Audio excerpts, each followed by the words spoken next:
Alors que TF1 est en pleine diffusion de la saison 7 de Ninja Warrior, une ancienne candidate sera dans quelques semaines, dès le mardi 21 février, au casting de Koh Lanta, le feu sacré.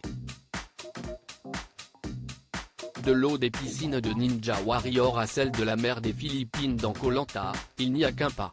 Alors que l'édition 2023 du jeu de survie, intitulé Le Feu Sacré sera de retour sur TF1 dès le mardi 21 février à 21h10, le visage des 20 nouveaux aventuriers, à découvrir ici, dans notre diaporama, a été dévoilé par la chaîne. 10 hommes et 10 femmes âgés de 22 à 56 ans.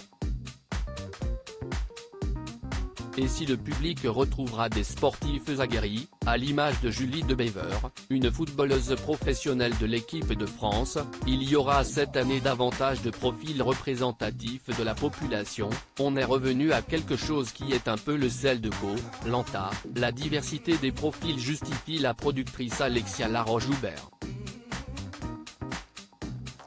Elena, de Ninja Warrior à Koh Lanta, le feu sacré. Une chose est sûre, Elena fait, elle, partie de la catégorie des gros bras. La kinésithérapeute belge de 27 ans se présente ainsi. Elle est kiné, spécialiste du sport, et coach sportive.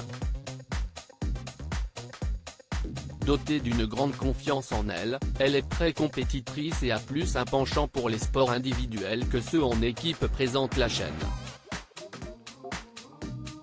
À n'en pas douter, un des profils forts de cette saison de Koh Lanta 2023.